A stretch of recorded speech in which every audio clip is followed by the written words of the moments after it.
Well, my last published novel was actually published in 2001, which seems an awfully long time ago now.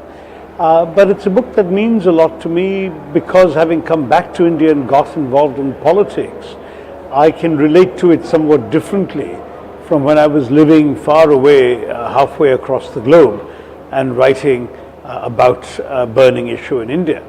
It's a novel called Riot, and it is the fictionalized account of a riot that took place during the Ram Shila Pujan agitation in 1989 that was part of the build-up to the Ram Janmabhoomi movement, which culminated in the destruction of the Babri Masjid in 1991.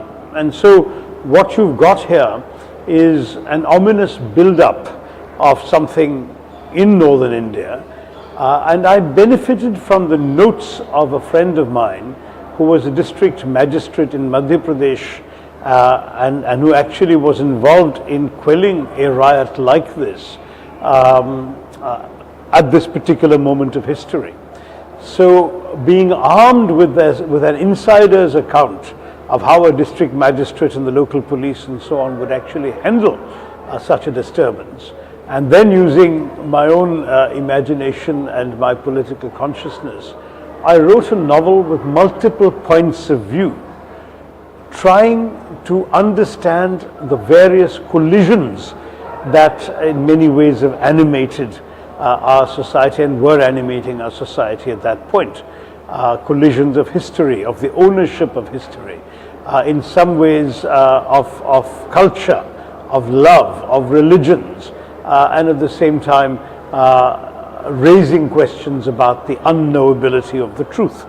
And all of this came together in the narrative of this riot, in which I had also been rather moved by the story of an American girl who was killed by black people in South Africa, couldn't see beyond the color of her skin, but who was in fact there, had worked against apartheid and was there to help black people for an NGO. So I created an American woman who is killed during this riot as well, and people coming to investigate her killing and listening to the points of view of the different protagonists in what happened that led to her death. So all of this involved certain interesting challenges.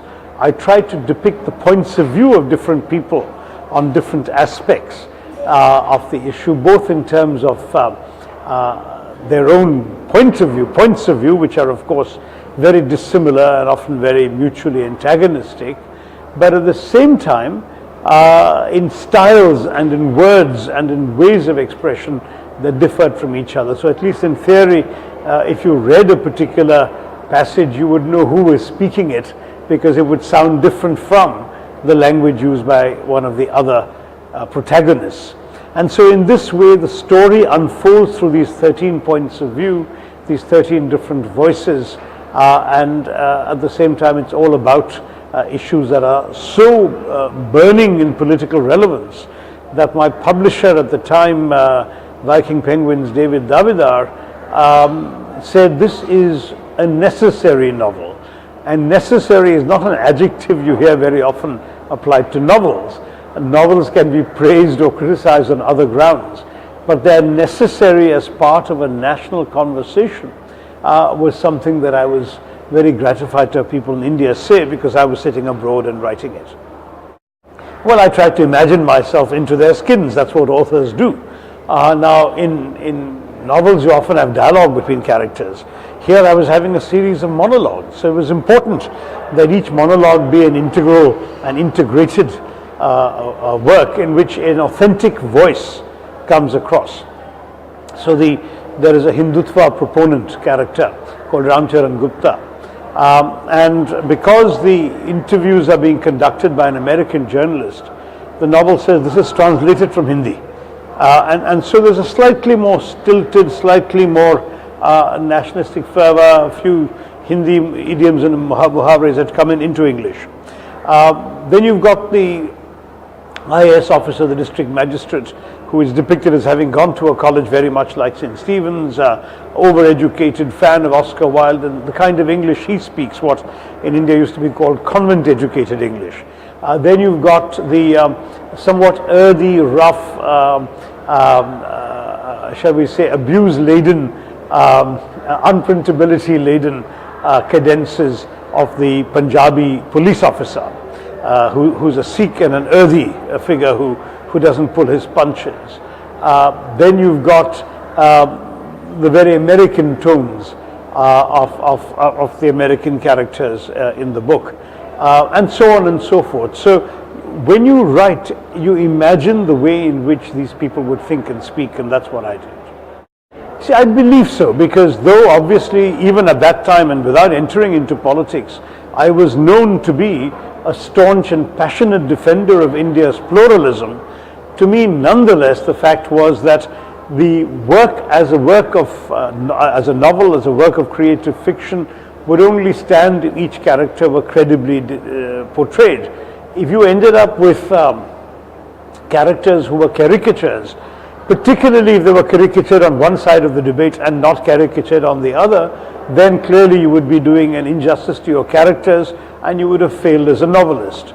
And so there have actually been people saying that the point of view of the Hindutva character was actually laid out better than some of the Hindutvavadis have been able to do in their own advocacy of their point of view. So I've tried my best to do justice to them.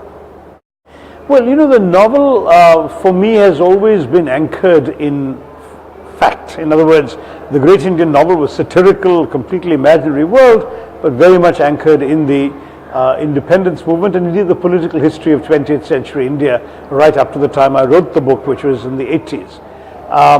The novel Show Business included some fairly accurate reporting and portraying of Bollywood, including of relatively contemporary events in the life of the cinema industry and its principal players.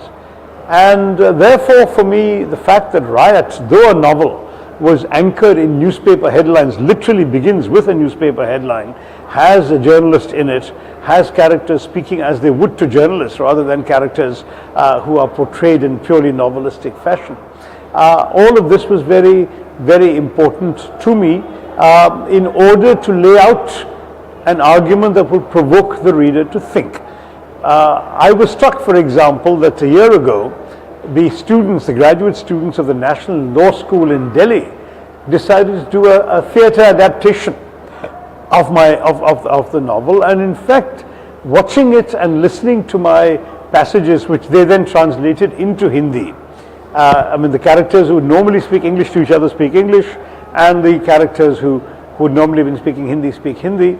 And I thought it worked rather well. I was personally, in my own view, impressed with the fact that all points of view were fairly balanced, but it would be difficult for the thoughtful, caring person to come out of it without a great deal of shall we say, sympathy for the desire of the district administrator and the police to keep the peace and keep the country together.